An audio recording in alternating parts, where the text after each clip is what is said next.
I'm going to win. What is up, you beautiful bastards? It is Thursday, 9:21 p.m. Eastern Standard Time. That means only one thing. Late Night with Take 3 is live, episode number 44. We have a packed panel today, and for the first time in a long time, we have a very special guest. I'll introduce him later, but we'll get into our panel. First, the oldest member of Take 3, Matthew Kearns. Matthew, how you doing today? Doing great. I kind of thought you were saying that I was the special guest, but that's fine. That's fine. You know, it's okay. Kermit is a special guest. He makes his appearance later. He is. He will. He's partying hard with Vinny, so the movie news should be interesting to say the least. No, I'm happy to be here, as always, guys, and I'm really hoping to not be a bridesmaid during the debates again. All right. Another member of Take 3, you can find him on Sunday nights with Rankum, Malcolm Goldie-Lay. Malcolm, how are you doing? I'm doing pretty good. I'm just excited to be here and excited for our special guest that we've got. Yes, another fellow member of Take 3, who would have found him yesterday on the watch-along of Infinity War. That would be the Knuckles to my Sonic, Cody Newberry. Cody, how are you doing? This show would be fantastic if my petition would have went in and you were off the show, but it's yet to be signed by everybody. We are considering it. We're taking it into account. It's okay, Cody. But it makes up for our special guest here, so I'll deal with you for the next hour and a half. Once again, Cody continuing with the narrative that he hates musicians and musical talent. Joining me as well today, a fellow musician or rapper himself, Kaleb Koho from Multiplex Entertainment. Kaleb, how are you doing? So happy to be the special guest this week. It's going to be super great. I'm happy to talk about my new diss track of SW hip hop is going to be out never because he's my best friend. But so you're having awesome. A graph. Okay, that's cool. Oh yeah, totally. I'm so happy to be on this week and with these awesome guys. So it's fun to be back. All right, and last but definitely not least, gladly taking the time to hang out with us commenters. You would have found him on the Schmodown live event this past Friday or Saturday, I guess. He is Winston Marshall of Team Wait, I Know This. Winston, how are we doing, man? Fuck! I didn't set my Thursday night fantasy football team. My bad, guys. It's all good. I'm sorry, that was the greatest intro of a special guest I think we've ever had on this show. Neither did me. That's okay. I was like, okay, how am I gonna say hi to everybody and shit? And then as I said that, I got a text being like, damn, dude, I'm in your ass right now. I got 3 touchdowns on you, AJ Green. And I said, wait, bitch, what? It's Thursday. Oh fuck, there's football today. So yeah, it is. But I'm good. I'm glad to be here, guys. Thank you for having me.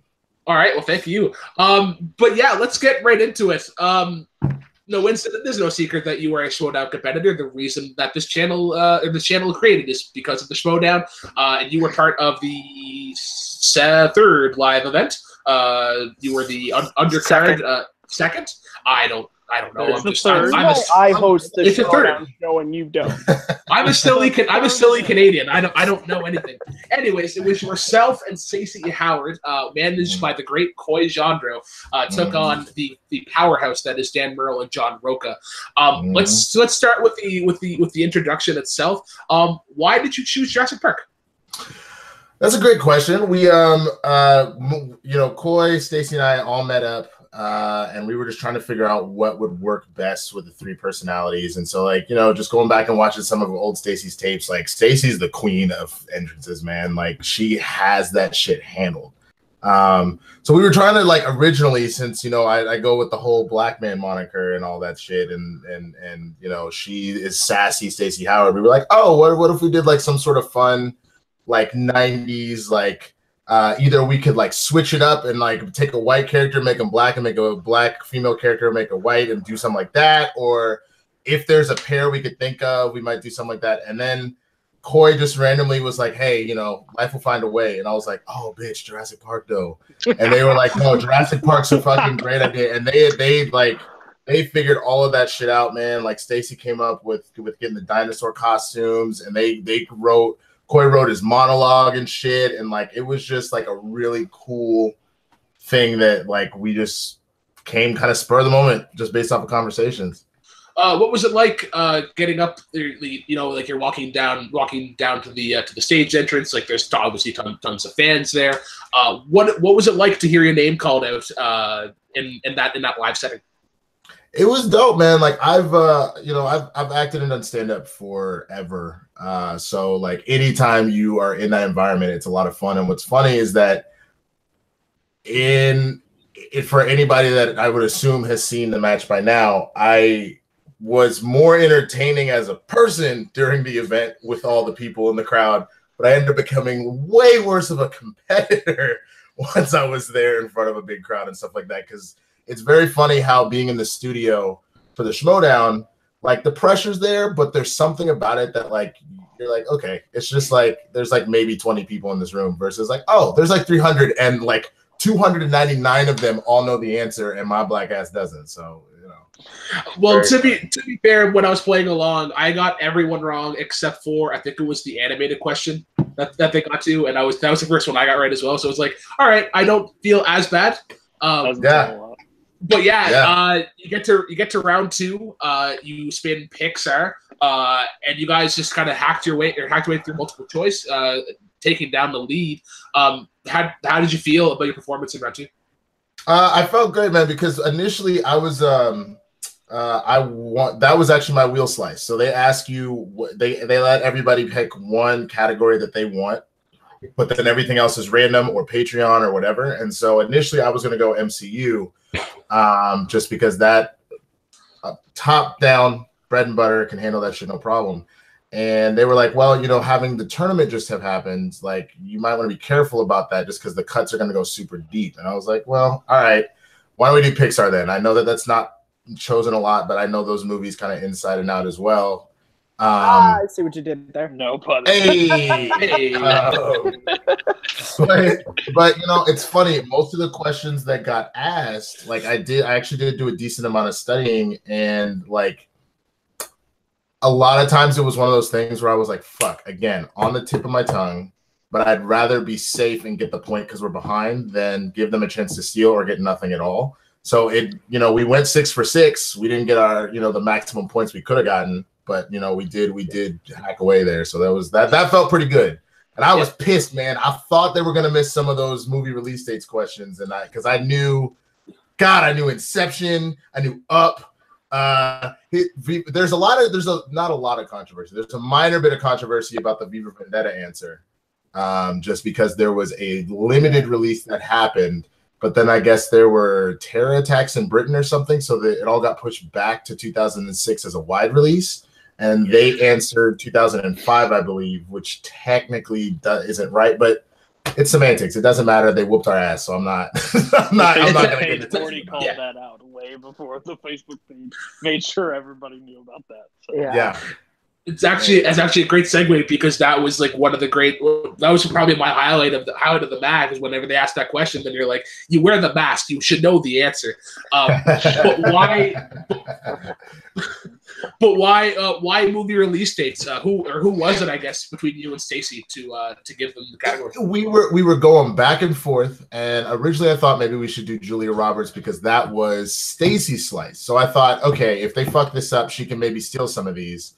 But we ultimately decided movie release dates because a lot of times what happens with that is you'll go, okay, shit, I'm pretty sure it came out in 2009. You're not positive, so you ask for multiple choice, and they go, cool, is it 2007, 2008, 2009, or 2010? And you're like, well, fuck me. It could be anything in that range now. It doesn't help me. So we thought we might be able to steal one or two, but just like we, pulled some out in that multiple choice, they did the same damn thing, man. So what are you going to do?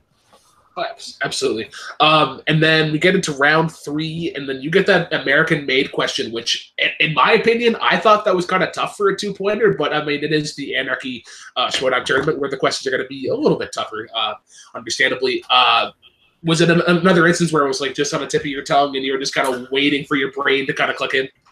I was literally playing the movie back in my head. I saw it Christmas with my dad. I was visiting home, and I was playing the movie in my fucking brain, and I was like, okay, this is the conversation I had. I go, all right, so look, he's a pilot that be flying drugs to the States, right?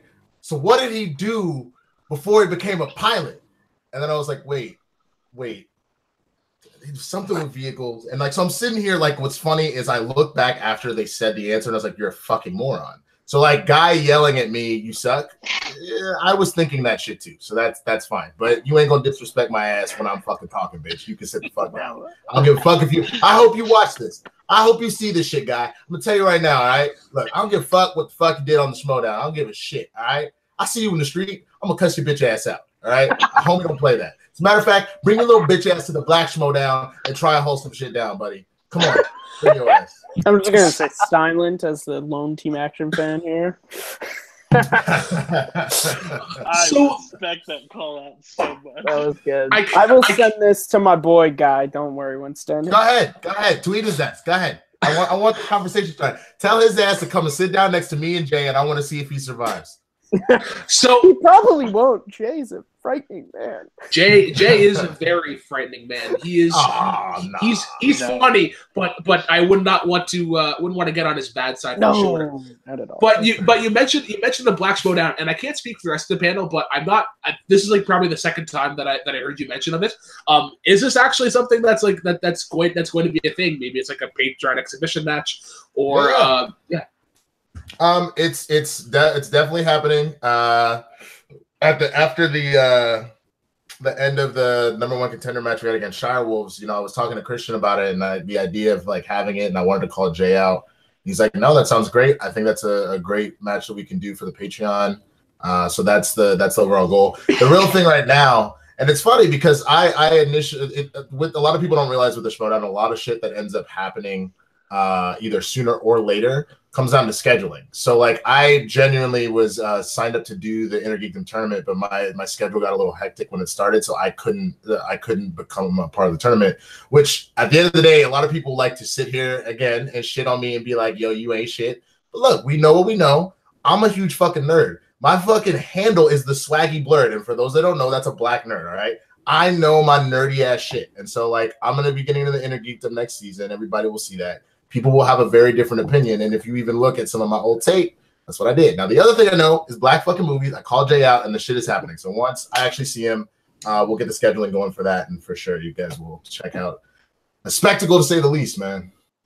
Well, you guys heard it here first. Winston Marshall is going to be in the IG Singles League next year. I'm actually going to open it up to the panel now. If you guys have any questions for Mr. Marshall, fire away.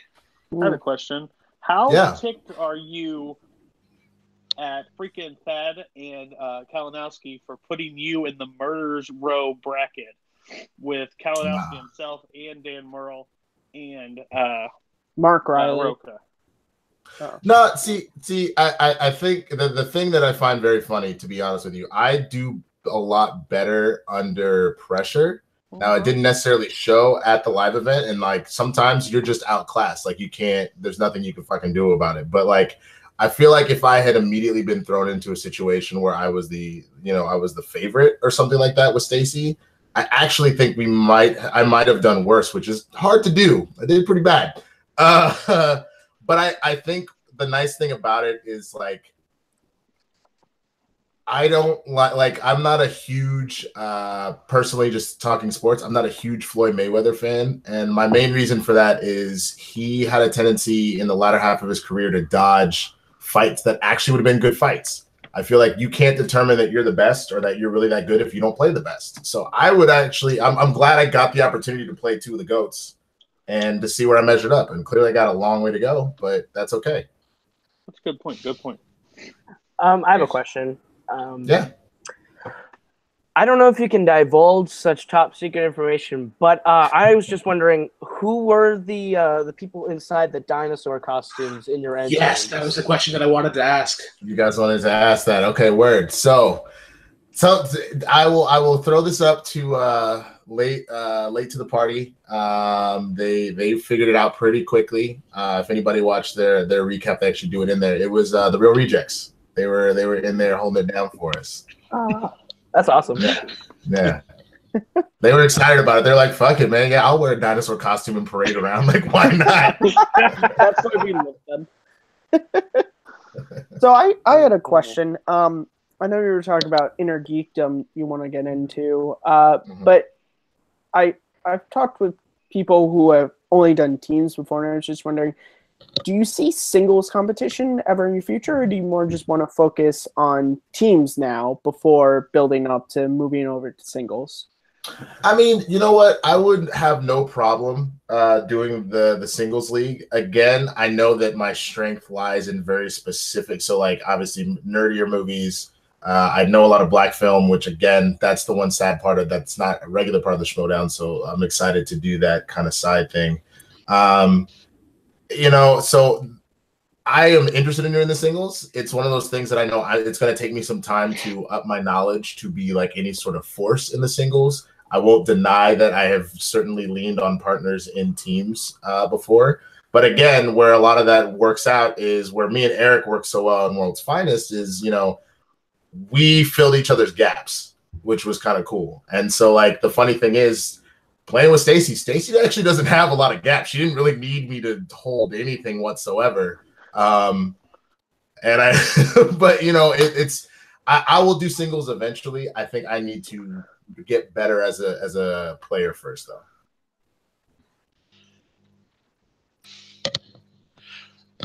Yeah, I've got a question. How well did you know Eric Zippert before you started teaming with him? Actually, according to Facebook, our what was it, 10-year anniversary as Homeboys happened about a week ago. I thought about posting it on the Schmodown page, but I didn't want to be that weirdo that was like, I miss you, Eric, right after losing, because it wasn't Stacy's fault. I met Eric in college. He transferred into, I went to Occidental. He transferred into the school, and we were in the theater department together. And as a matter of fact, hold on, I'll see if I can. There's not a way to share pictures in this thing, is there? Yeah, in the group chat, but we can't really put it in the video. Okay, that's fine. Maybe people can come try and find it later. But there's this really funny picture of us. Oh, that photo right there, son of a bitch.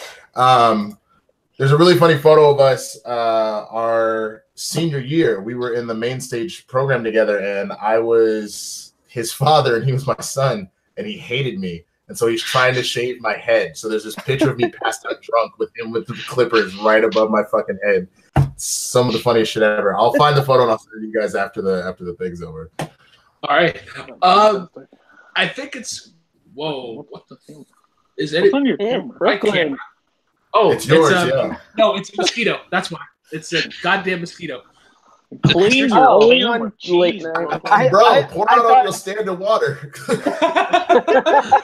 These Canadians over here. I saw it. I'm like, what the fuck happened to my camera? I'm like, I thought you just got hit with like napalm or something, bro. Like it looked like a war zone over there.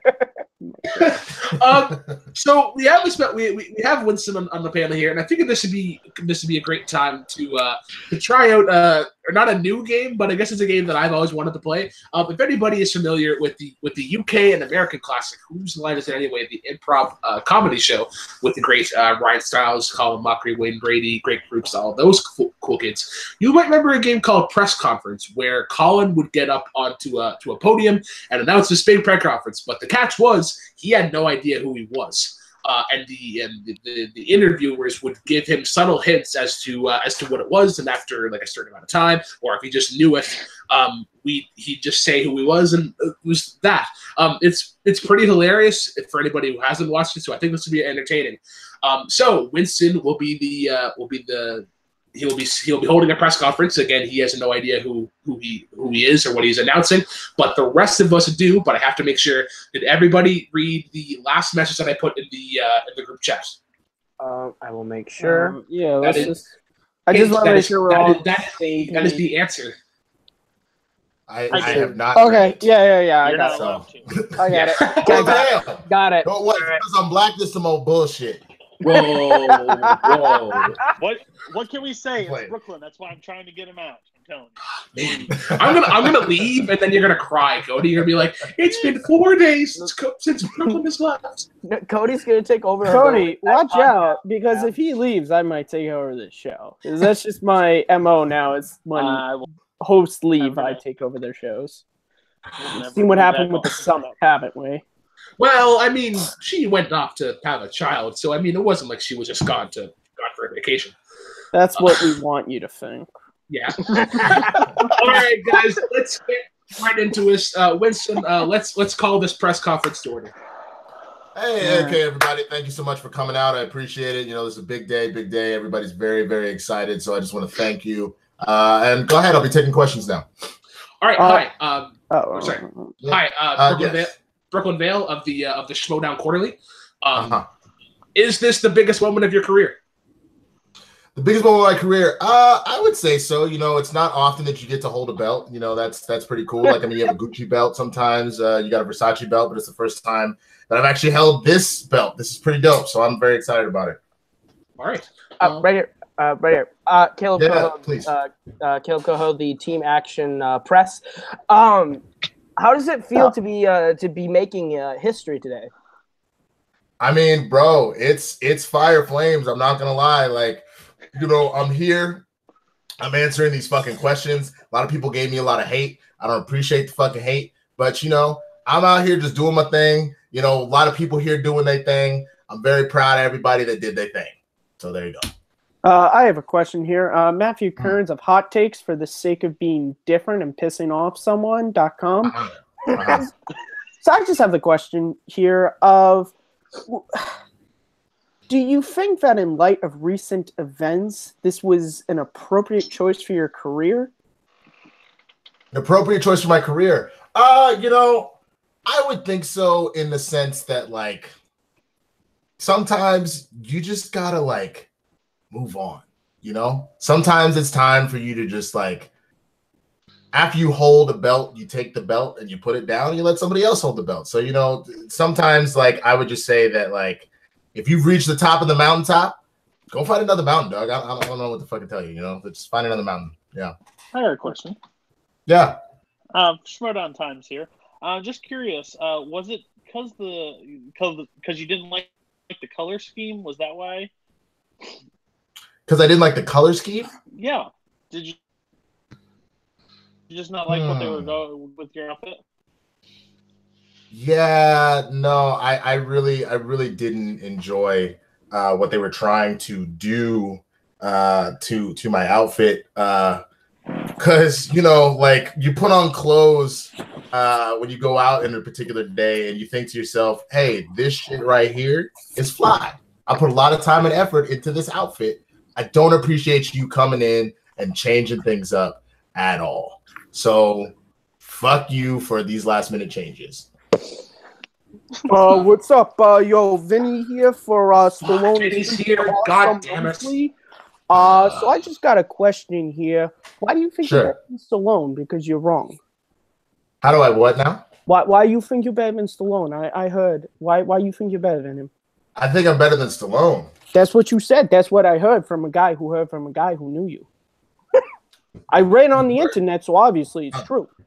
I mean, of course, everything on the internet is true. There's no such thing as fake news at all. And look, I'm just going to say it, like, straight out. Like, sometimes when you play Killmonger and you the GOAT and you also Apollo Creed and you also, you know, like the Human Torch and you happen to be Michael B. Jordan, you just be out in these streets saying that you're better. Sometimes you're better, sometimes you're not. But I think I'm better. That's all I'm going to say. I would disagree. Malcolm. Okay, cool. Malcolm, do you have a question for the panel? I actually don't. I'm just trying to think of something. Okay. All right. I got one. Will there be a cape? Cape or no cape? There's gonna be a cape. I definitely think there'll be a cape. You know, like, again, like I give, you know, shout out to all the people that had capes before: Henry Cavill, Christopher Reeve, you know, like what's his name? Brandon Roth. That's on Brendan Roth. Thank you. Who's on Legends of Tomorrow. But, you know, again, as myself, Michael B. Jordan, like, becomes the new Superman, I will definitely be rocking a cape. Like, what Superman doesn't wear a cape? All right, so I think you got it. Well, I mean, congratulations, but it actually isn't Michael B. Jordan. It is you. You are being cast as the new Superman. Bitch, hell yeah! I didn't know you were Warner Brothers. Oh shit! What? My agent didn't call me. I'm very upset about this. Like, was it really me? I was the fucking person holding the press conference. Yeah, you were holding the press conference. And you were announcing that you were being cast as Superman. My next question was: are you pro mustache or not? Oh my god! I also just realized Brooklyn. This needs to be a staple of this show. Yeah, this is great. This is hilarious. Fuck, I'm gonna have to rewatch this playback later and just see how ridiculous. Because like I saw y'all laughing because y'all faces keep popping up when you're like, oh, and I'm just out here just like, come on, I can do this. When you brought Michael B. Jordan, I was just like, oh gosh, he's on do it right here.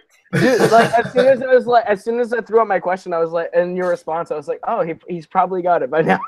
That was clear. Hey man, you guys got me for a minute because I assumed it was a Schmodown related. So at first I thought I was Rachel Cushing, and then I thought I was Levine because you were like, "What's it like to move on?" And I was like, "Oh, okay, so maybe it's Levine since he put the belts down." And then I was like, "Okay, I have no idea where the fuck they're going with this, so I'm just gonna keep riding this out."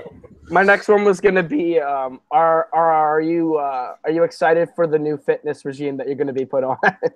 I was like. That's my biggest fear about being a superhero.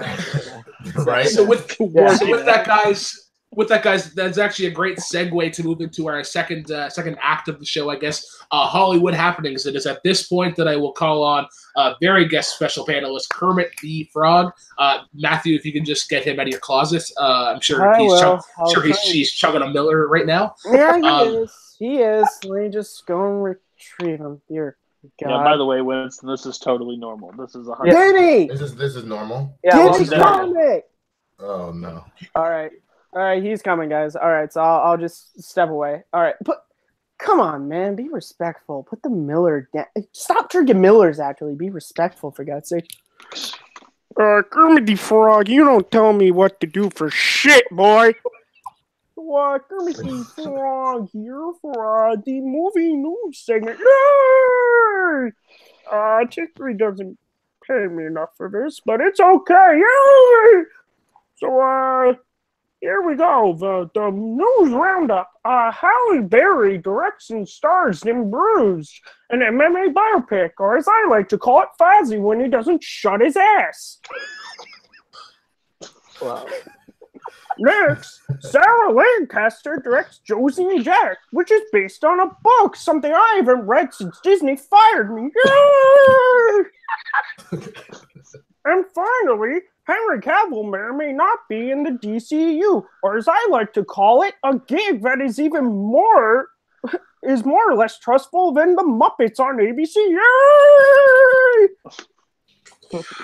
Well, Kermit, I want to thank you once again for using your vocal pipes and giving us the news. I'm gonna yo, wait, hold up, real quick. I actually just had my roommate walk in. I want to introduce him to you guys. If you guys give me just like 1 second. Sure. Yeah. Oh, thank God! I finally wanted to meet Kermit. I'm like, you don't want to do that. Hey, Barack, you wanna come say something to the people at Take 3 real quick? Whoa. How are you doing? Gentlemen at Take 3, how are you? Dandy, Mr. President, how are we? No, I'm doing great. I love your show. I'm very glad. Frog, how are you doing here?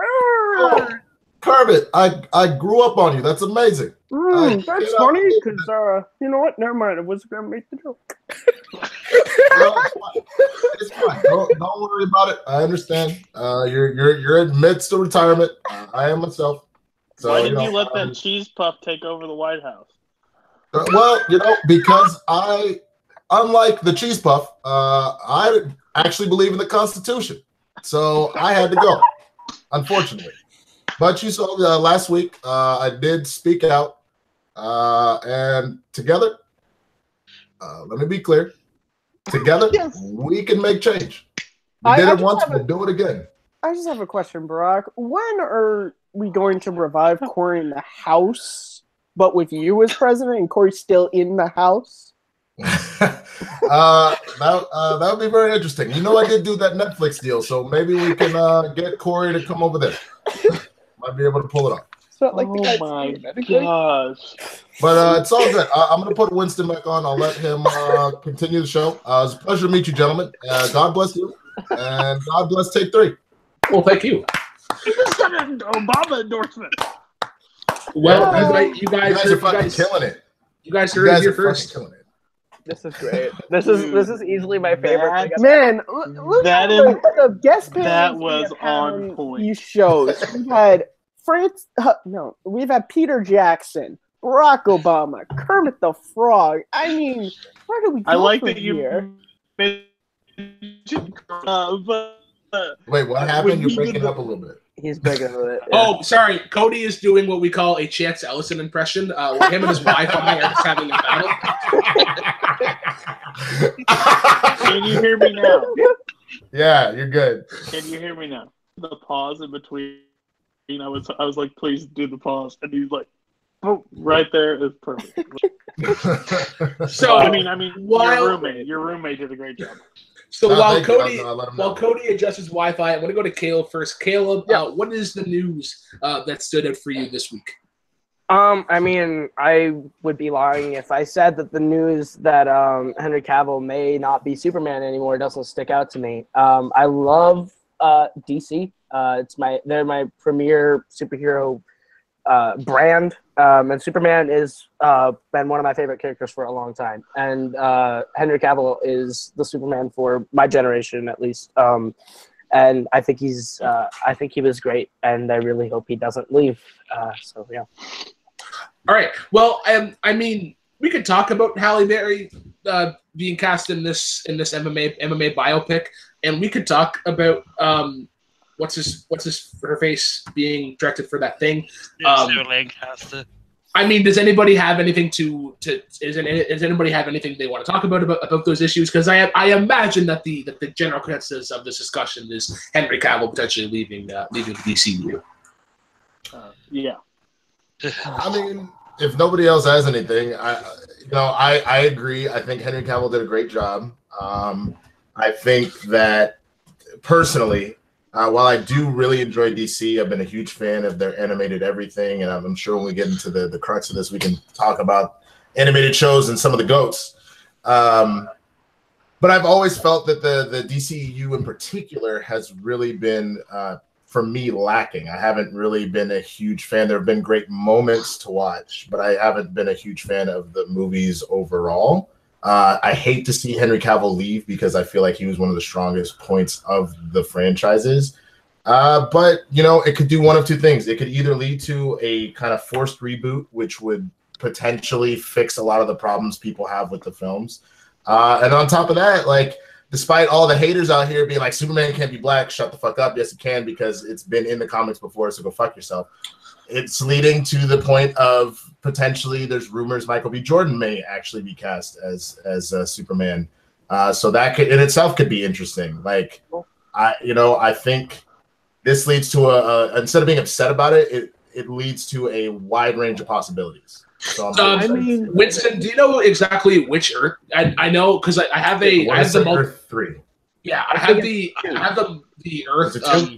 I have the Multiversity cover or the Multiversity hardcover, and I know that's he's in the first 2 pages, so I know it does exist. I wasn't sure what Earth he's. It's either 2 or 3. Who are we talking about? Superman. I'm pretty sure Superman. It's Earth 2 because it's the rebooted Earth 2 with Alan Scott. Okay, wait, but which Superman?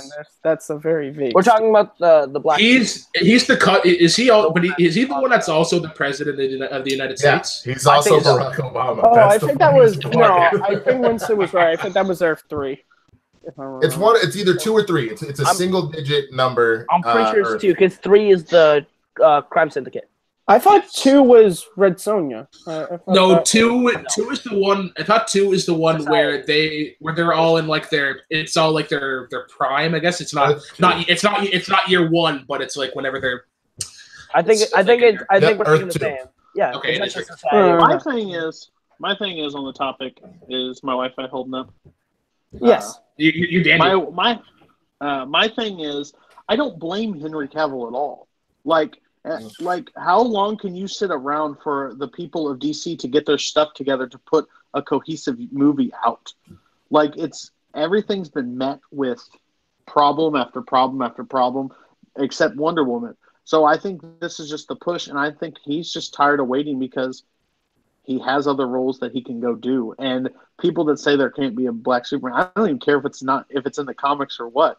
Why can't you? Like, you can do anything in this. Like, just make it happen. Black Panther is the biggest movie domestically this year, and it's led by an entire black cast. Hollywood needs to stop being racist for just a little bit, and the rest of the world, and accept what we can. Michael B. Jordan would kill Superman. Like, He'd be amazing. He'd be fucking amazing. I think this right here is like an opportunity. The best way is just make Wonder Woman canon, because nothing directly ties to the DCEU in it except that Batman is mentioned in passing. And then scrap everything and keep Aquaman and Shazam, and just take the parts of Aquaman that might directly reference Justice League and cut it. Well, So, I mean, it's kind of early, and it's been speculated quite a bit that they're going to be doing Flashpoint. But if you remember in Flashpoint, I believe it's whenever they go into the new reality, it's actually Wonder Woman and Aquaman who are at war. Yeah. Right. So I think that would be a good way to kind of keep them in character, because you could. But you have to have enough things to do Flashpoint. They don't have enough built up to do Flashpoint. At least That's do the it issue. justice. Flashpoint's like a Phase 4 thing in my mind. You could. Okay, I would say this because I think they overplayed their hand with Justice League. I think you needed more time to build, like Avengers did. Like, you needed to. I believe you kind of needed the solo films to be introduced to everybody. And they didn't. They jumped the gun. So that being said, if you treat Flashpoint as like, instead of a Flash solo movie, if you treat it as, say, Justice League 2, and use that as your jumping off point to launch your next phase, I think that might work. Because like you said, you can have weird shit happen in the movie, and then as it always happens when Flashpoint is over, shit changes. It doesn't. It never goes back to the original of what it was. So if that's the case, Henry Cavill's gone. I mean, he's gone now, it sounds like. So it's not like they can be like, hey man, just do like one more and you can do whatever the fuck you want. So like, but I think that could potentially be a way to pull that off. So I guess I know my Wi-Fi cut out, but I feel like I should probably speak on this, even though I feel like me and Sandy on Rhyme and Reason will probably talk about this much more in depth. But as the sole person on this panel, probably, who is perfectly at home saying he prefers the DCU over the MCU, hot take, I don't care. I hate the fact that, Cavill is my number 2 Superman to Chris Reeve. Like, that is including all the other people we've had. I love his interpretation. I love that it's different from what Chris Reeve did. I hate this. And especially as a Ben Affleck fan, I hate this as well. I hate lose. And listen, I've gotten all the articles tossing me. I've gotten all the stuff. Believe me, I'm a DC fan online. I know Warner Bros. Is a terrible company, and they're fucking doing. At the end of the day, I don't care about behind-the-scenes drama. I don't care. I care about the movies I've been given. And Henry Cavill as Superman was fantastic, and I hate the fact that we're gonna lose him, because I thought in Justice League, I thought he was great. That end bit, when Lois Lane is doing her voiceover, and you get that classic Superman trench coat, glasses, walking down the alley, pulling out the S, was amazing. Like, that is the stuff that I love about the DCU, that they do have those moments. Listen, but I'm also not the type of guy that, listen, if Henry Cavill wants to leave, sure, don't stay there because, money or what, like, stay. I want you to stay because I want you to stay, because as Bruce Willis has shown us in the Die Hard movies, if you stick around a franchise just for money, that franchise is going to suck and the character's going to suffer. As for, Michael B. Jordan, dude, Michael B. Jordan is, like, fucking awesome. I watched Creed again, like, really recently, and I've watched the Creed 2 trailer, like, 5,000 times since it dropped. If he wants to be Superman, hells yeah. I mean, come on. But yeah, moreover, I'm more just upset about, losing Cavill. All right, I'll propose you this. Say that you are now the head of the DCEU. You have just heard the news that Henry Cavill is now leaving. It is unfortunate, but it is business. It's whatever. Life. As I mentioned earlier, life finds a way. Who do you now cast as Superman? Here's the thing. That's an interesting question because and I guess this is in this fantasy reality, we get to decide the direction, but it's like with Flashpoint, are we keeping the universe the same or are we changing? Because that's going to affect the casting. Personally, just as a big Superman fan, nothing would make me happier than bringing Tom Welling and having him finally play Superman. Like, as a huge Smallville fan, that would be the coolest thing in the world if you actually had him as Superman. Like, I was one of the guys when I heard Superman was coming on Supergirl, which I have my own thoughts on that. I was like, Tom Welling, come on, you brought Dean Cain back, he hasn't gotten it. God, that would just be so cool, especially in like a Flashpoint movie. Like, even if he's just in the Flashpoint movie, go to like Earth 20 where Smallville took place and he's flying around in the red, white, and blue suit. That'd be so cool. I think a casting I think Matt might be happy with if they cast him, and this is just a bit of a joke casting, but well, no, I was actually thinking they could cast Mark Wiley as Superman. Oh my God! Mark Riley, the goat of the show, of course, Winston. I actually have I have an idea. There's this actor that I think looks a lot like Superman, especially the Superman that we just had in the DCEU, Wes Bentley, and he's got some solid. I think he has some solid acting chops. He's never been given the opportunity necessarily to play a hero on the big screen, really. I think his biggest role is being the gamekeeper in the first Hunger Games. But he is, I think he has a lot of chops to play Superman, especially with my fan casting pick of John Hamm as Batman opposite him. And I think those two together would be really cool.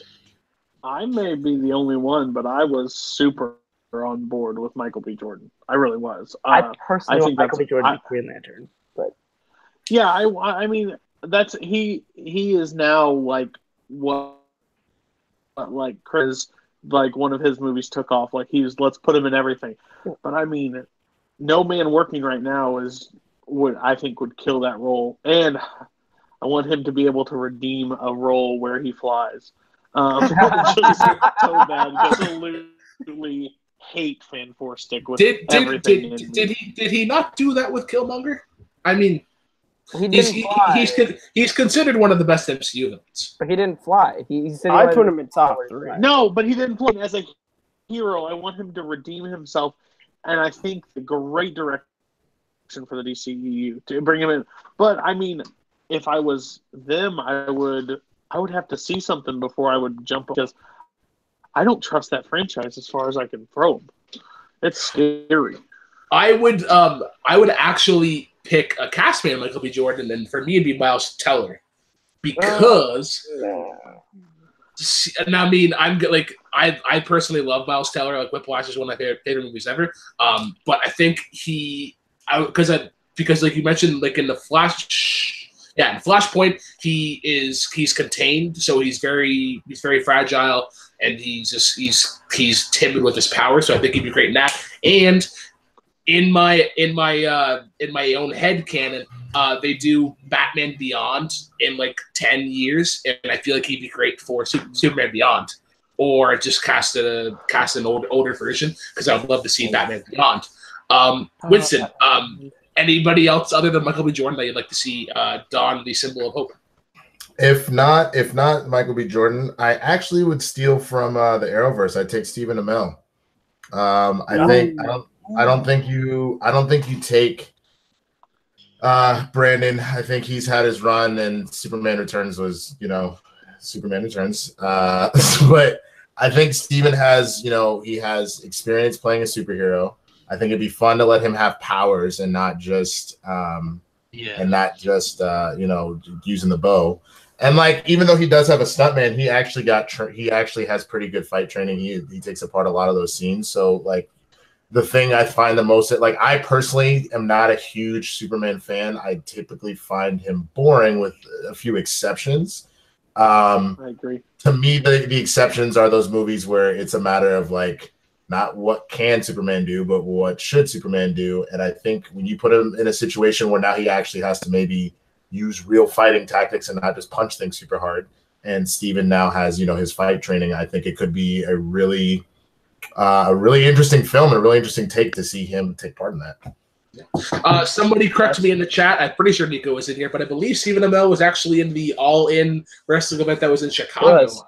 The Bullet Club, and But this is actually it's an awful segue. How dare it be? But we go into the third portion of our show. You guys saw it in the thumbnail. This is something that I wanted to talk about for a while. But with the 5th season of Bojack Horseman, we felt that it was actually a great time to talk about the best animated series of all time. So for me, the ones that stand out are, and Cody's gonna hate me for this, The Simpsons is my favorite animated series of all time. Then we go Family Guy, The Looney Tunes Show, King of the Hill, and then I would honestly say Fairly Odd Parents was one of my other favorite ones. That list, what the hell? I got a lot of the titles. That just threw me off. That threw me off. But I like a lot of those shows. I like Winston. I'm sure you do. I could say insert opinion here. Winston disagrees, and you'd be like, all right, yeah, I like Winston because he just disagrees. He's my favorite Schmoedown competitor. He's my favorite. Disagrees with little old Canadian here who just runs a show, and you have to come in here and ruin my parade. As I know you're champion, but come on now, just stop. My crystal ball. I see marriage counseling, Cody and Brooklyn's future.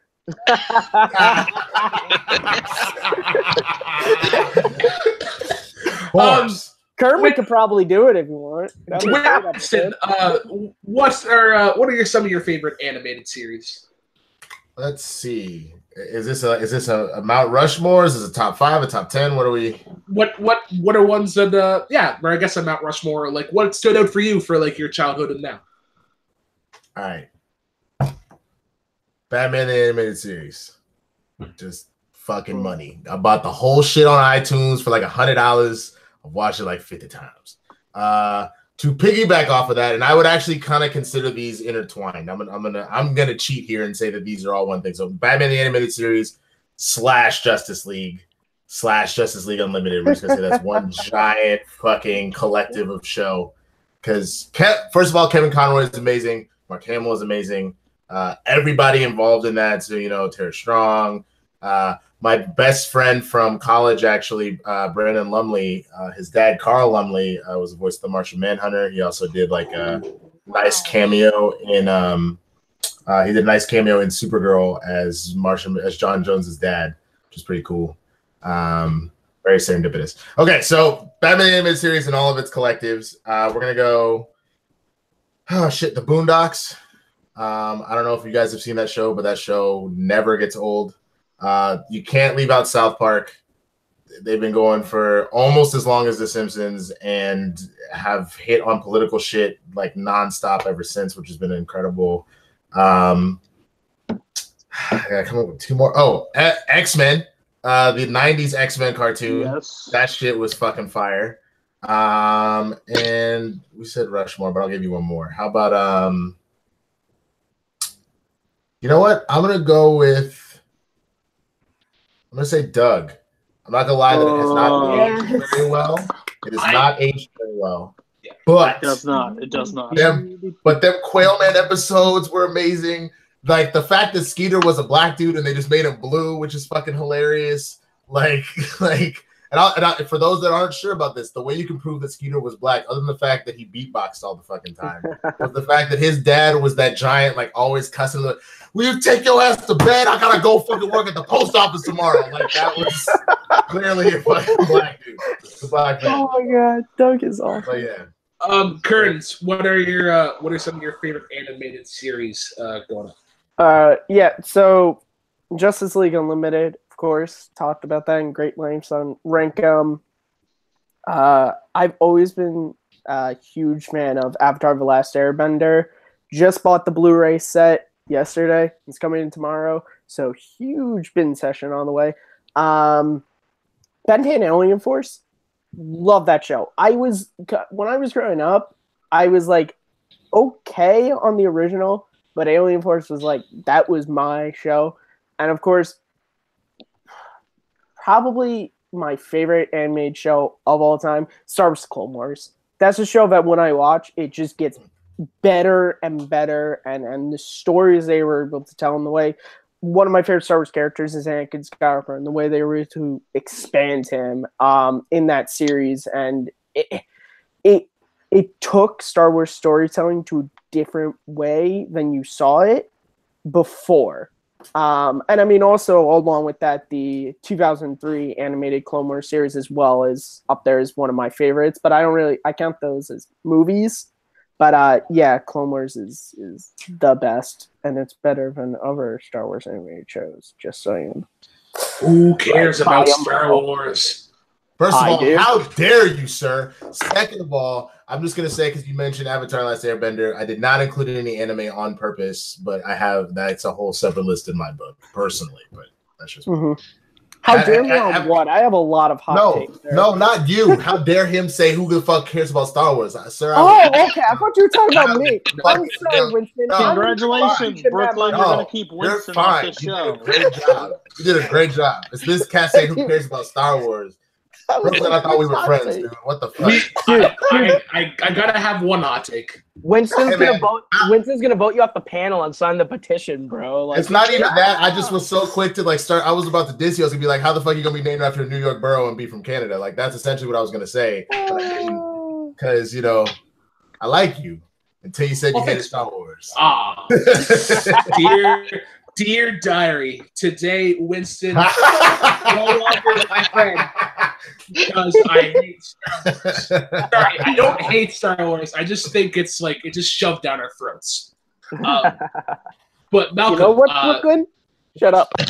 Cool. All right, I'll go back to drinking my cola product here. I don't want to name for potential sponsors. Malcolm. Yeah, for me, Bojack Horseman is one that I've really gotten into. I can't wait for the new series, which drops later, I presume, like tomorrow, somewhere around there. I mean, I also like Star Wars Rebels. I think that's quite a fun watch.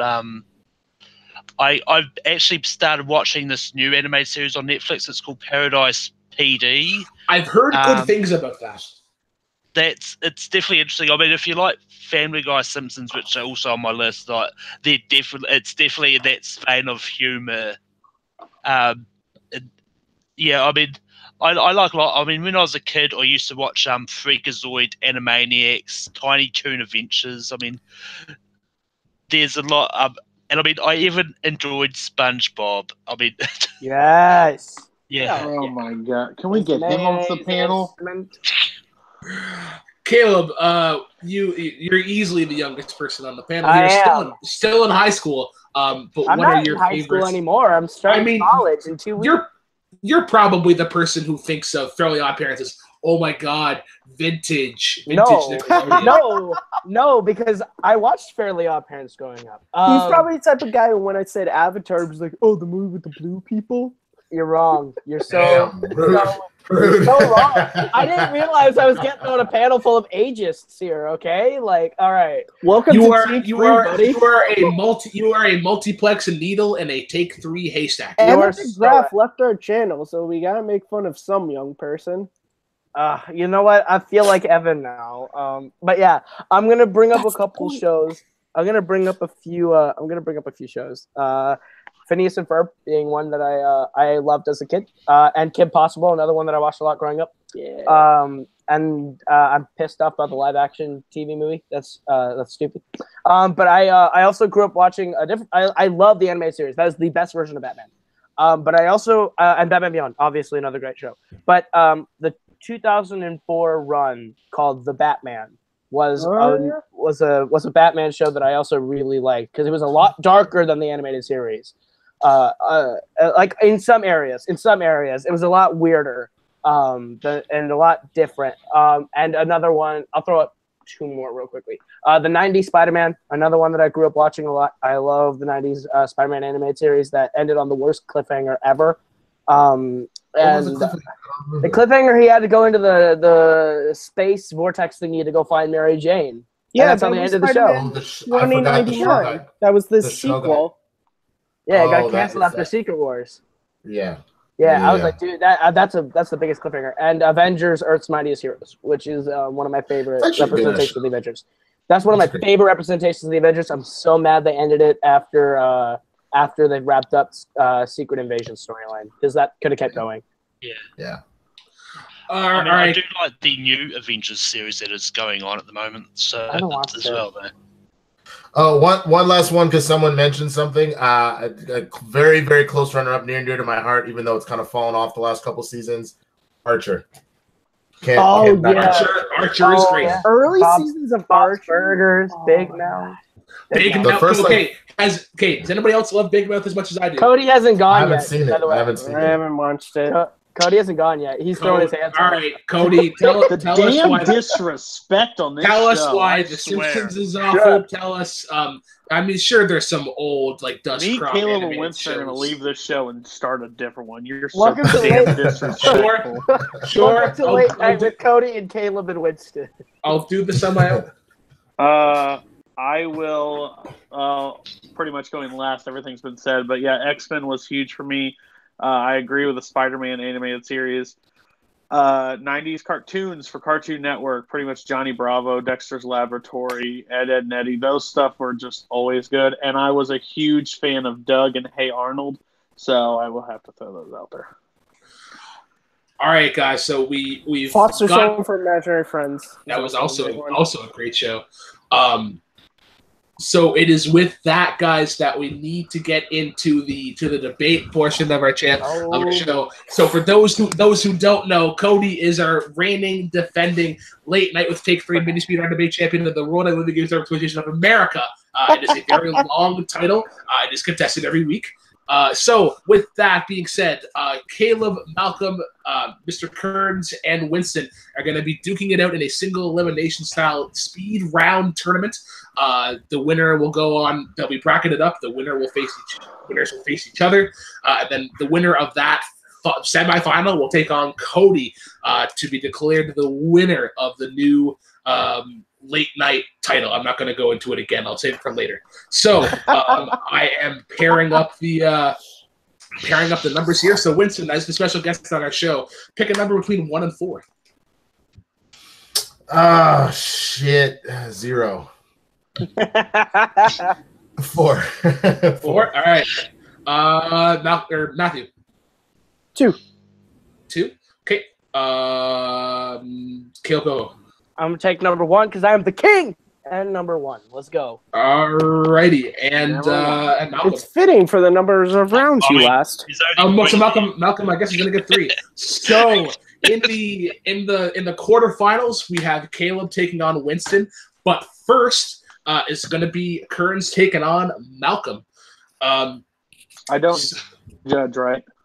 You do not judge. So what's going to happen is Kearns and Malcolm are going to go first. They're going to get so they'll get a speed round question. If you respond first, you will go first in the debate. Then you will go second. You will get a 20-second opening followed by a 15-second debate. So in this instance, where Matthew and Malcolm are debating, myself, Winston, and Kaleb will be judging based on the arguments provided. Kearns, since you've been a bridesmaid and never a bride, what question would you like to pick? Fuck you. What does that mean? 2. You've been a finalist, but never been a champion. I'm sorry? You've been a finalist, but you've never been a champion. It means you suck. It means you've never had your day in the sun. You've always been second. Are you kidding me? It's just fitting you picked number 1, considering that's how many rounds you last. We heard the joke the first time. We didn't laugh because it wasn't funny. You know what? I didn't hear it. I enjoyed that. That was actually pretty good. Thank you, Winston. Please kick this little boy's ass. Take him to school. All right. Isn't it a school night, Kaleb? Shouldn't you be in bed? I don't start online college for 2 weeks, old man. All right, let's do Online college. I remember going to the two young children are yelling at each other. All right, Kearns. Question 1, 2, 3, or 4. 2. 2. All right. So your question, gentlemen, and keep your ears perked. Whoever responds first will go first. What animated series character would you like beside you during a zombie apocalypse? Wolverine. All right, Wolverine. Superman. Wolverine versus Superman. Wolverine going from a guidance counselor to a zombie apocalypse survivor. That is a callback to last week's show. Man, that was hilarious. So I heard Wolverine first from Malcolm. You have 20 seconds. Time begins whenever you start. Yeah. Well, a lot of people know that zombies are killed by taking off their heads. So who better to take off their heads will be Wolverine, because he's got his claws that he can just get out and just slice off. He can go berserker mode and just clear a whole path along. You can just sort of follow behind and follow through the path that he creates, and you can just get away scot-free without sort of time. All right, that's a good opening. Mr. Kearns, 20 seconds. Time begins whenever you start talking. Ha! Berserker mode. That's cute. I'm the Man of Steel who's going to take care of the zombie apocalypse. Like that, he's just going to fly around super fast, take out all of them. He can actually just have fun. Heat vision, freeze breath, however he wants to choose. The other issue is Wolverine. He'll grow tired. He'll have to sleep, eat. Superman, he can just keep going all day, and I can just sit back and watch as the Man of Steel protects me. 2. All right, patented Chris Clark, ending a couple seconds early. Stop you timer, you bastard. Okay, we're gonna go with the old-fashioned way. We now go into 15-second rebuttal. Mr. Lay, time begins whenever you start talking. 15 seconds. I mean, what are you going to do if the zombies are made out of kryptonite? Superman's not going to be able to do shit. Wolverine, he's got claws. I mean, yes, he'll get tired, but Superman, if they have kryptonite, then Superman's useless. Time. All right, excellent rebuttal there. Kearns, 15-second rebuttal. Time begins whenever you start talking. Oh, God. Talk about the weakest rebuttal you could have had, Malcolm. What if so-and-so is made out of kryptonite? Come on, man. How many zombies are made out of kryptonite? Answer is none. Wolverine can get his ass dropped by a zombie. On the other hand, Superman won't. Also, Superman has protection. He has suits that will protect him from kryptonite. Time. All righty. Interesting argument. I'm going to go to Mr. Koho first. Kaleb, who had the better argument?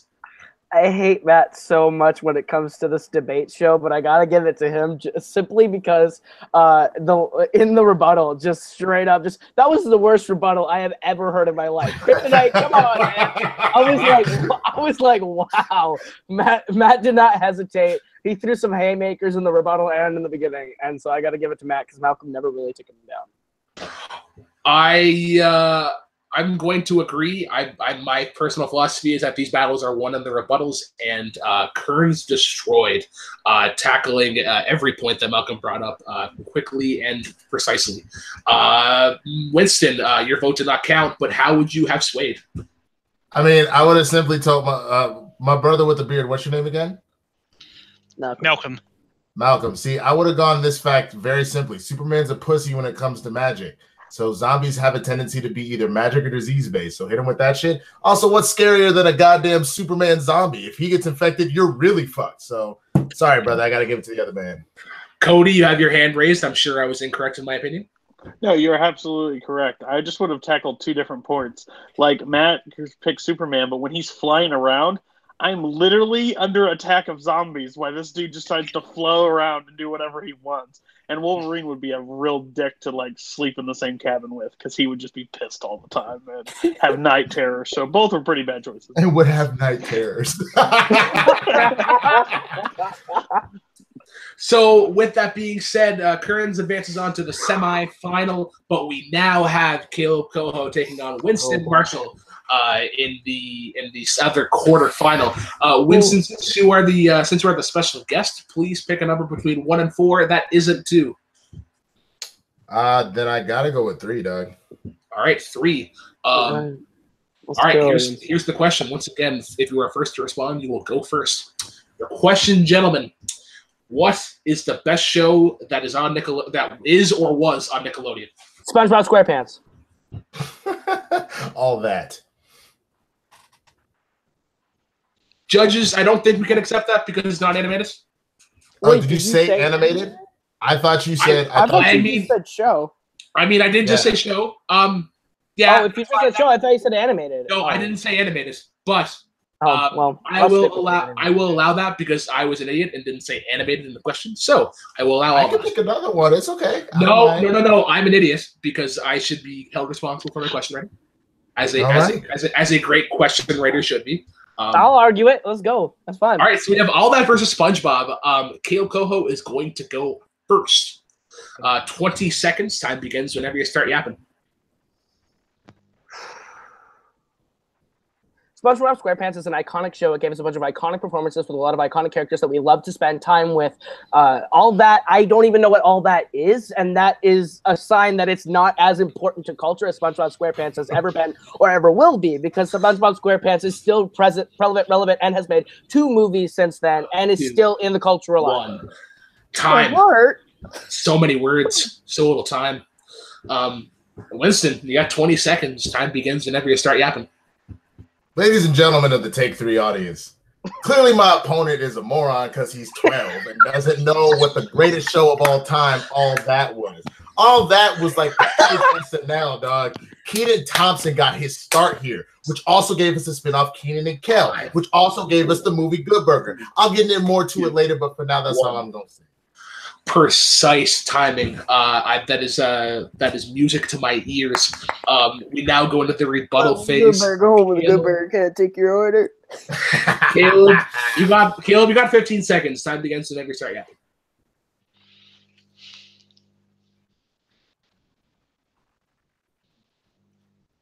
Throwing age back in my face is a sign that you don't know how to debate, Winston. The thing is that your show is not remembered. It spawned one movie called Good Burger, and that movie has one quotable line. SpongeBob is quoted every day, all the time. Is mayonnaise an instrument? Just one episode of it alone is more quotable than anything to come out of All That as a show. Time.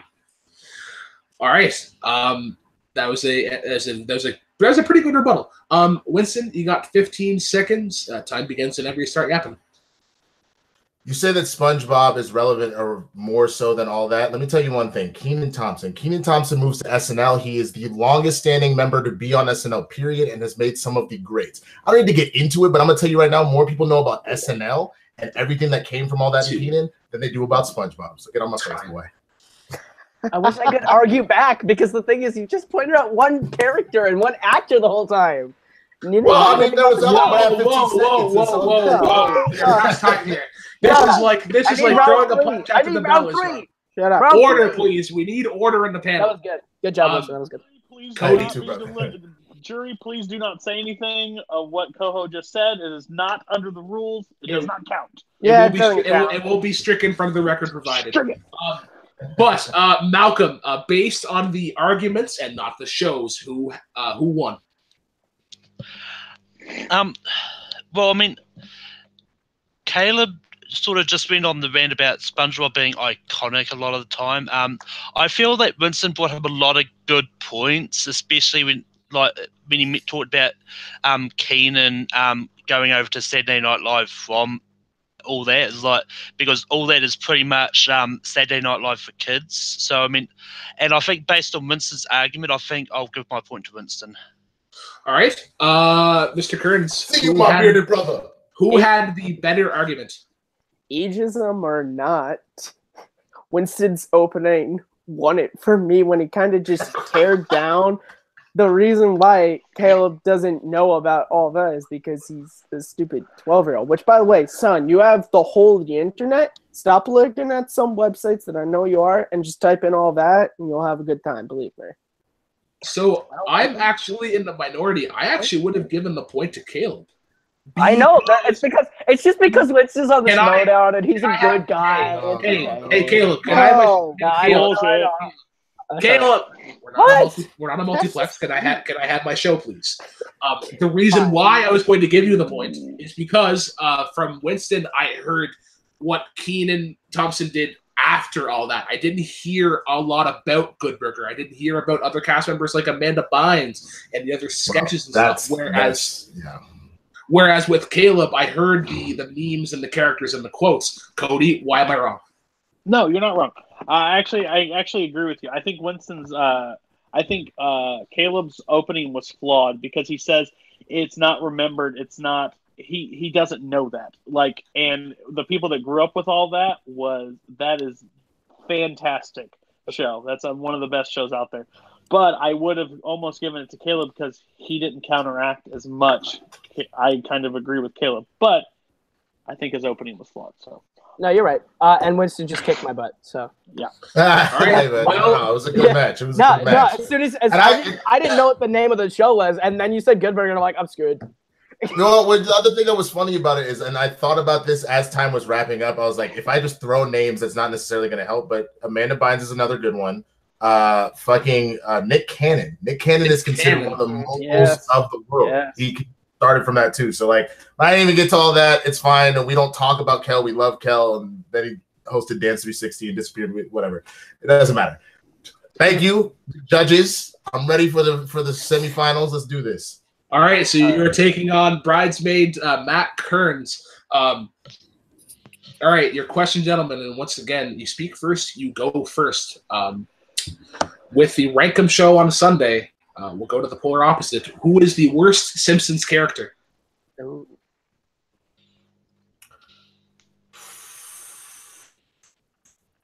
I'd be so bad at this. Jesus. He is a cool dude. He died for our sins. Did you say worst Simpsons character? Worst Simpsons character. Okay, gotcha. Does that mean best is mine? Shh. This is really hard. Apu. All right, we heard Apu first. Kearns, I'm going to give you Mr. a 10. Burns. Mr. Burns. Apu versus Mr. Burns. All right, I heard Apu first. Winston, you have 20 seconds. Time begins whenever you start yapping. Ladies and gentlemen, to take 3. I'm going to make this very simple. Pooh is the worst character on The Simpsons. You know why? Racism. That's right. I said it. Racism. He is a terrible fucking stereotype, and it's the goddamn worst. I'll get more to it in the rebuttal, but all you need to know is if you don't believe me, ask any of your favorite Indian or South Asian actors. There we go. All right. Interesting opening. Mr. Kearns, we now go to your opening. 20 seconds. Time begins whenever you start talking. Actually, before we start, Chris and Smith, how dare you? Simpsons is one of the greatest shows ever. All of them are not the worst. Oh, my God. All right. Yeah. Time begins whenever you start talking. Mr. Burns, Donald Trump. Is there really a difference here, guys? No, they're both overly rich people misusing their power to just mistreat a bunch of great people. Mr. Burns doesn't care about anyone, and it's not even funny. Like, there are some characters who are assholes on that show, but it's funny. Mr. Burns is never really funny. It's more just depressing. All right. Ending a second early there. Patented Chris Clark move. We now go to the 15-second rebuttal. Winston, time begins whenever you start yapping. Here's the thing. No show can have a great hero without a great villain. Mr. Burns is perfect because it allows the town of Springfield to have someone to rally against. Apu, on the other hand, is taking an entire culture of people and making them feel less than what they actually are. How many people do you know that have been told, go get me a Slurpee, bitch, because of Apu? So, yeah. Time. All right. We now go to Kearns for his 15-second rebuttal. Time begins whenever you start yapping.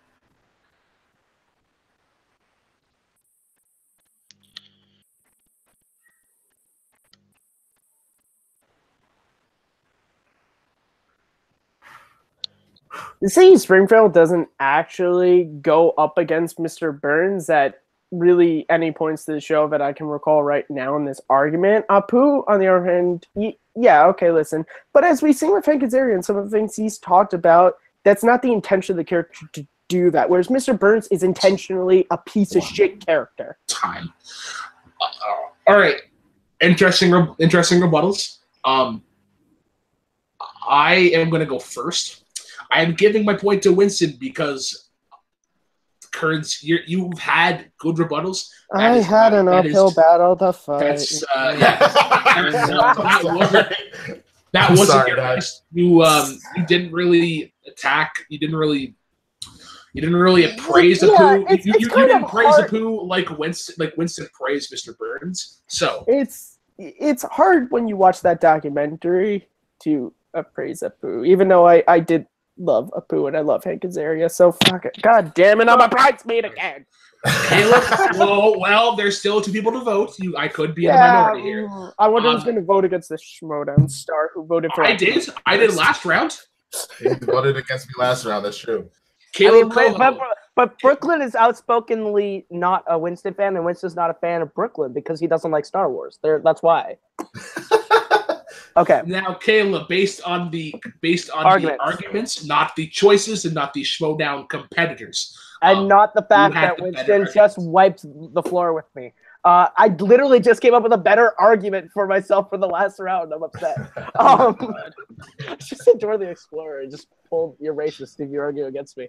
But I'm going to vote for Winston on the argument because Matt kind of ruined his own argument at the end there when he said that Apu was unintentionally bad or was unintentionally bad, whereas his character was intentionally bad.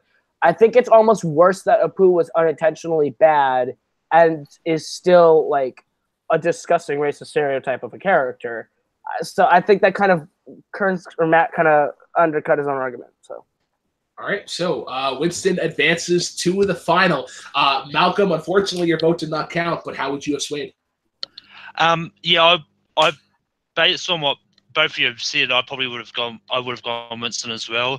Although one thing I was hoping that Winston would have said is that he's a Indian character being voiced by a white guy. So I thought that would have sealed it for me. It's like, especially it would have added to his whole some debate, but he still gets the point either way. So, although Hank Azaria is an incredible voice talent, like you consider how many characters he voices. I agree. Cody, why am I wrong? No, I mean, it's kind of like anytime like you play like what's the best movie and somebody says Schindler's List, and if you vote against it, you hate the Holland. It's one of those. So Matt couldn't have like rebutted and be like, no, I love his accent. I think it's authentic. You can't say that stuff. It's completely racist. He's completely right. He picked the right character. So it's like the slam dunk. It was obvious. Yeah, it was. I apologize, man. Like I hate that I just straight up just threw out the race card with no sort of like regard. But you just spiked it right in his face. You pretty much asked me, you were like, who you want on your team? Do you want Russell Westbrook or do you want LeBron James? And I'm like, sorry, bro. Let's go.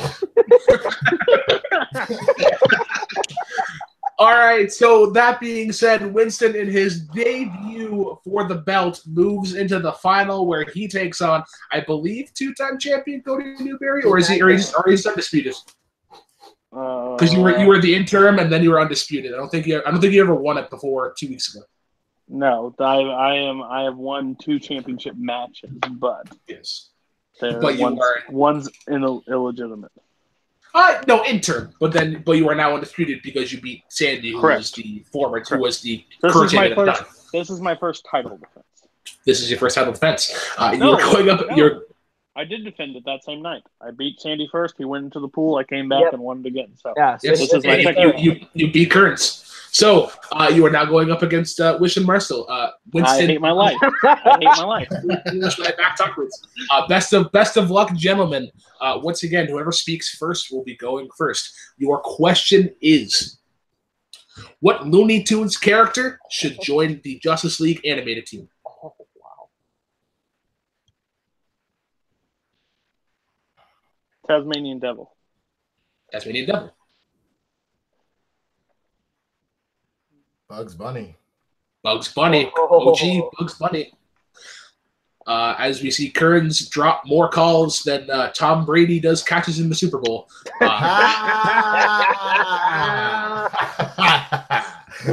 And he's back. Sorry, are we back for good, or are we just gonna? We're back for good. I had to switch to the phone because my internet has been crappy. I'm sorry, guys. So I didn't. You're fine. That's not good. So it is Tasmanian Devil versus Bugs Bunny. We did hear Cody first, Tasmanian Devil. So you have 20 seconds. Time begins whenever you start yapping.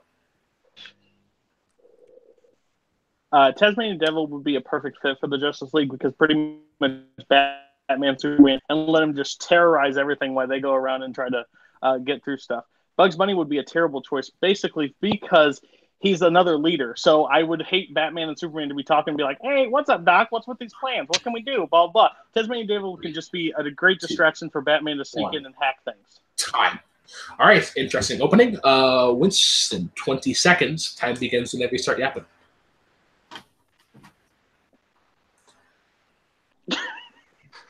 You know who can already do what the Tasmanian Devil can do? That's motherfucking Red Tornado, and nobody gives a fuck about him. All right, Bugs Bunny can literally do anything, bro. He has convinced people to shoot themselves. He's beaten numerous villains throughout the Looney Tunes universe, and the motherfucker worked with Michael Jordan, dog. He's perfect for the goddamn Justice League. He's already been a part of a GOAT team.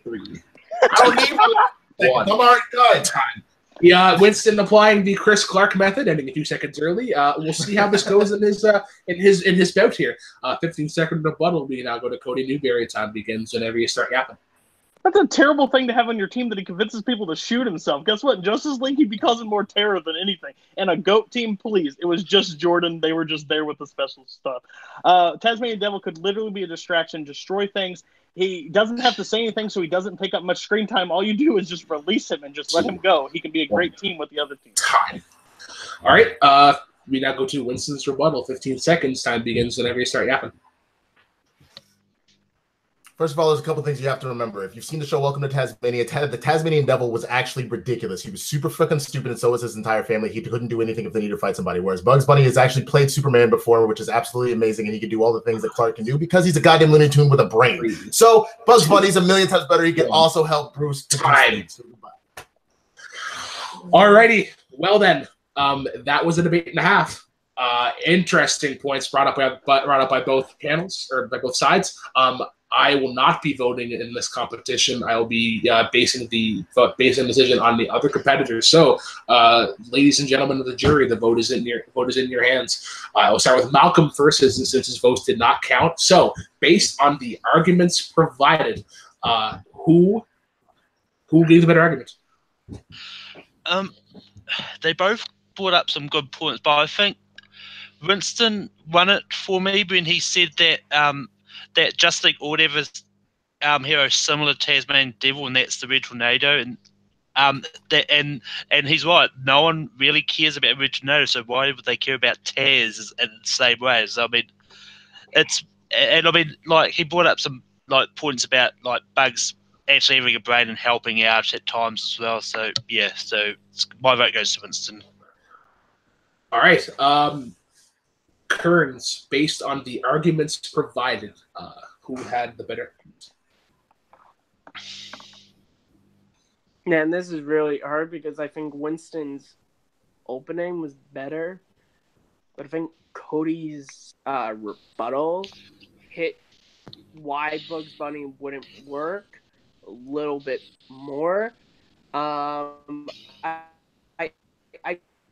Cody was when he said that Bugs would just be another leader, and Winston didn't quite attack that there's not really one central leader of the Justice League, so that wouldn't matter. Although I do love the fact that you brought up Space Jam because that movie is amazing, but I just gotta give it to Cody for this slight margin. All right, Mr. Koho, it all comes down to you. Of course it comes down to me, and so much pressure. If you believe Cody has the better argument, he retains as champion. If you believe Winston has a better argument, he is the first Schmodown competitor to be crowned the Late Night with Take 3 Mini Speed Debate Champion of the Worldwide Movie Game Star Association of America. So, based on the arguments provided, who had a better argument? This hurts my soul. Like, okay, I need to talk this out loud. I love how Winston threw the Tasmanian devil pick in his face as being stupid because no one cares about Red Tornado. That was awesome. Cody also threw out that bugs would just cause more terror than help because that he took Winston's point about how he can convince people to shoot themselves, and why would that be a good fit for the Justice League? And Winston never really rebutted that. Oh, God.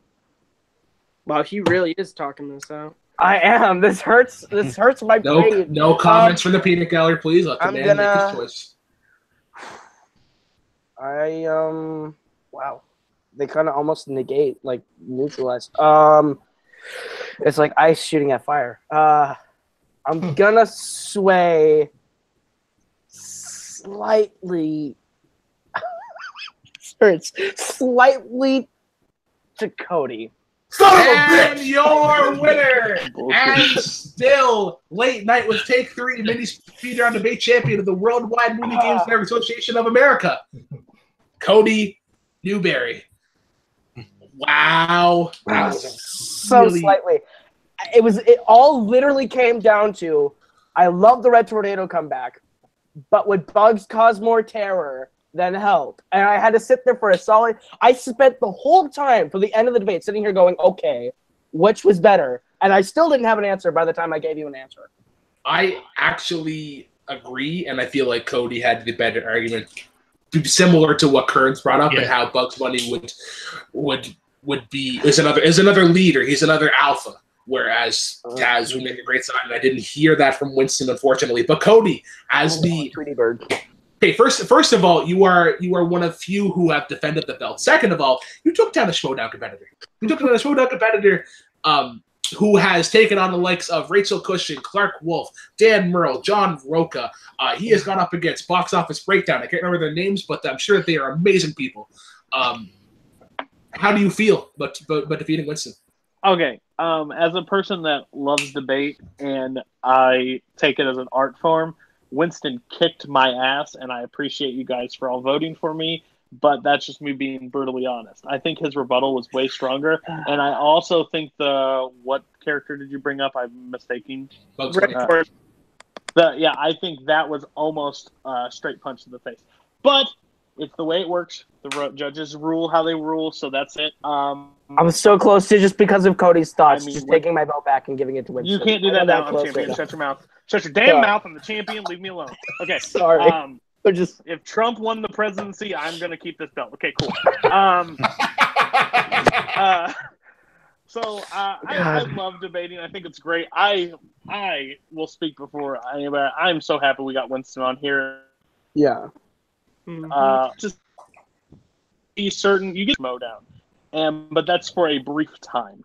When you get to actually sit there and like talk film, that's why I may be messaging you for another show on Take 3. But I just want to pick your mind about a movie and stuff, because I think that's just you have a great viewpoint on stuff, and I think that's how the debates and everything worked. It was just so cool to get to know you and talk to you for this hour, and you definitely kicked my ass. But I appreciate everybody for giving me the vote. Thanks, guys. Well, congratulations to our defending champion. We will be sure to see you next week as we tackle favorite sandwiches, but we'll get into that later. I want to go to our unfortunate loser, Winston. How do you feel? I mean, you took on Kaleb in a close argument, then you took on Kearns. You got to Cody, and it was by the skin of your teeth. You just couldn't get the belt. How do you feel? I mean, look, I'm not gonna lie. I'm more upset about this than I was about losing in the live event. That's some real shit. I was like, yo, this argument is rock solid. I even brought up the fact that Bugs can use Superman's powers at one point, and everybody's like, oh, but there'd be another leader. Okay, here's the problem with that argument completely. All 7 of the members of the Justice Leagues are leaders in their own right of their teams, of whatever the fuck, and that's why they form that little council that handles shit. So, sure, Batman comes up with all the strategies and stuff, but they all have equal say as leaders as to what goes on. Bugs, was an equal leader with Michael Jordan, and they handle business, and he came up with the plan for the secret sauce. So I'm upset, but it's okay. I will live.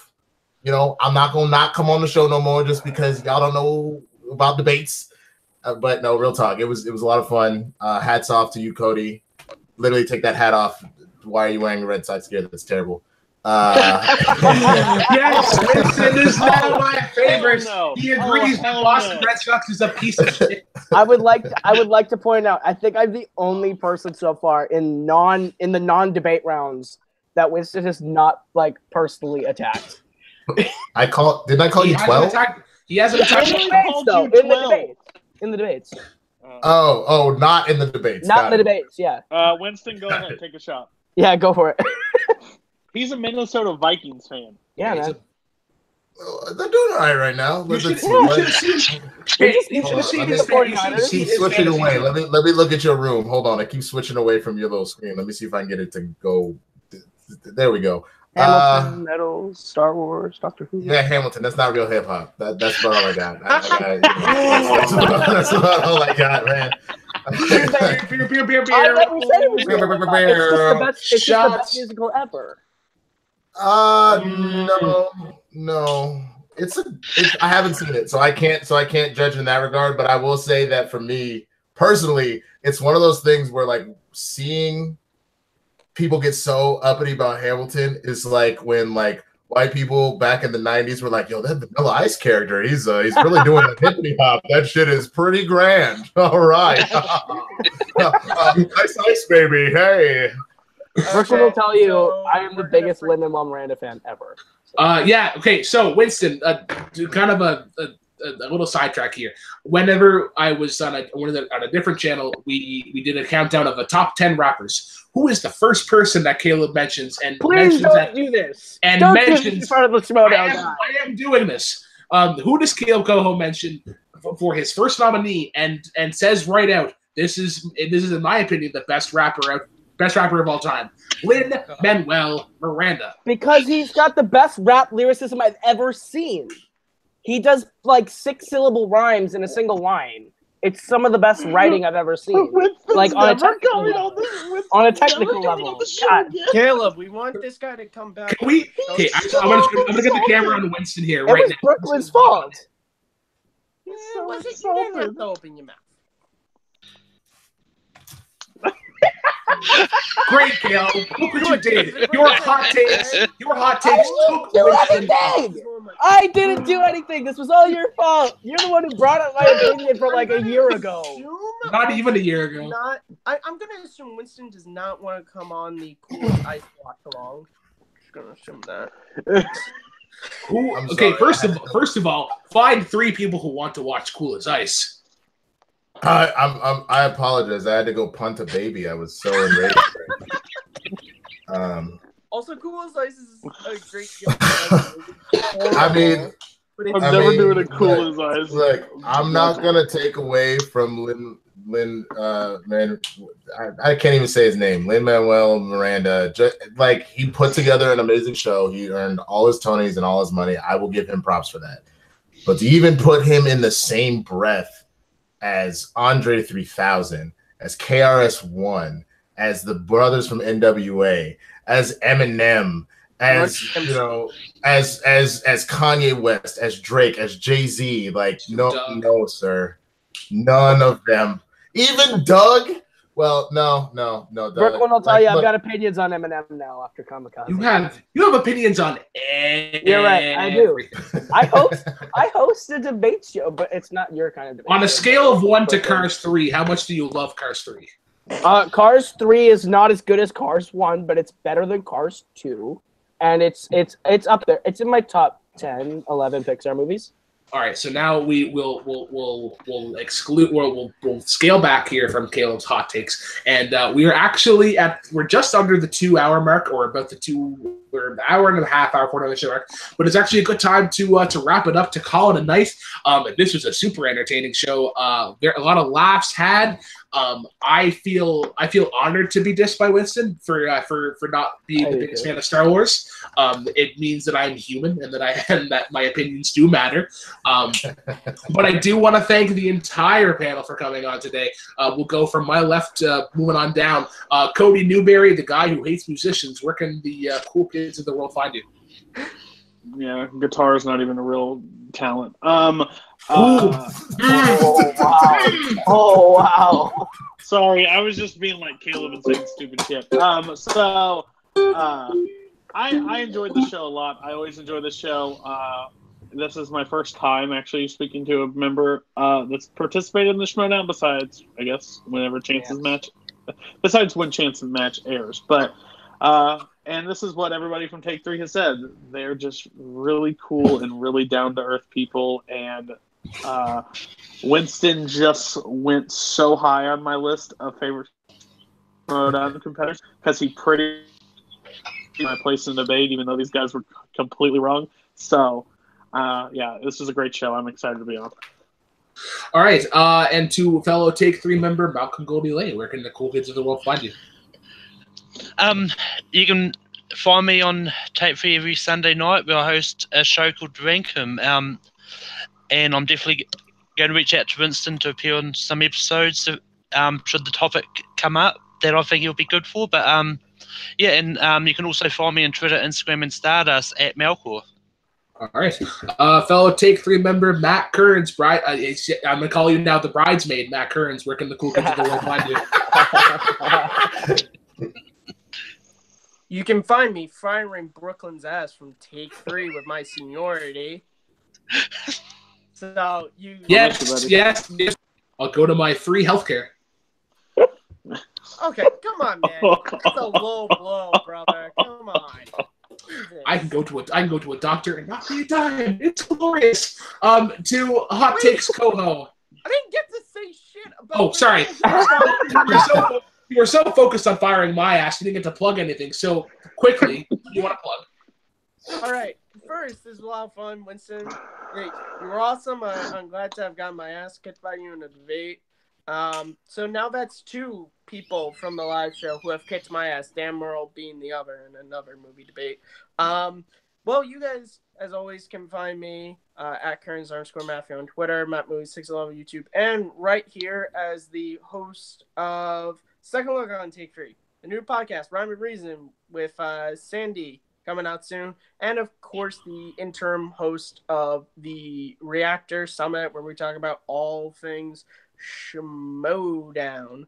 So until Kristen Smith comes back, I'm running it. So if you're not watching, I understand. It's okay. Alrighty, and to the man who has more hot takes than Ryan permits him, Caleb Koho. That is definitely true. That's not true. Don't equate me to that Ryan Purvisson. Don't do that to me. Where did the cool kids of the world find you? You can find me at a lot of places. You can find me on Twitter and Instagram at Kaleb Koho. That is KalebKoho. You can find me on YouTube, Kaleb Koho, where I do a lot of music stuff. Koho Productions, where I do a lot of film stuff. And my movie Chick Part 2 is out on both channels right now to watch for your viewing pleasure. My album Shoot for Teams with my group The Forks is out right now on Spotify, iTunes, wherever you consume your digital music. I don't look like a rapper. I am a rapper. It's weird. And you can also find me over on Multiplex Entertainment hosting Fandom Fight every Friday, Nerdgasm, which is our Inner Geekdom debate every Saturday, Multiplex Fantasy Football with Tim Smith every Wednesday. I have a new show that will be on Thursdays with Jake Marangoni that we're announcing very shortly. That's going to be really cool. And Let's Make a Movie with Kane and Jake and myself will be back at the end of the month to debut our short films. Yeah, that's a lot. But this has been fun, and Take 3 is awesome. All right, and last but definitely not least, our very special guest, so close to that championship, but maybe he'll be tackling it in the near future. We'll never know. Winston, where can the cool kids of the world find you? Well, you can find me crying in the corner since I lost the debate, but you can also find me on Twitter and Instagram at the Swaggy Blurred, Swaggy SWAGGY BLERD. You can find me on YouTube both at AMEEZY. That's my sketch channel. You can also find my show Positive Black People News, or PBP News. YouTube.com/PBP News. So both of those, some good shit. And very soon you can find me on Nickelodeon. I've got a movie coming out soon, so I'll let you guys know when that is popping off. So follow me on the social medias, and it'll have the release date on there when I'm allowed to say so. That revival. And last but definitely not least, I'm the Black Lantern Brooklyn Vail. You can find me right here on Take 3 running not one but two shows. On Monday, you can find me running Jukebox Trivia. That is everything and all things music. We do trivias, debate, countdowns. Be sure to check us out on Monday where we'll be seeing Dan Campbell taking on Rob Clark. And then Wednesday, September 19th, my birthday, we're going to be talking about one of my favorite bands ever, Foo Fighters. We'll be doing a playlist of that, a countdown. And wait, I'm sorry to interrupt you, but bitch, is you a Sagittarius? No, I'm a Virgo. I am though. I thought you said December 19th. You said September? No, September 19th. Oh, never mind. Continue. I don't care anymore. Oh. I'm just late. All right, yeah, you can find me at Jukebox Trivia. We do music countdowns, debates, trivia, and then next Wednesday is Foo Fighters, a playlist. Be sure to check that out. And right here on Thursday nights with Late Night with Take 3. Be sure to check us out next week. We're going the day after my birthday. And as you guys know, my favorite thing in the whole world is sandwiches. So we are counting down our favorite sandwiches and debating sandwiches. Be sure to check us out on Facebook.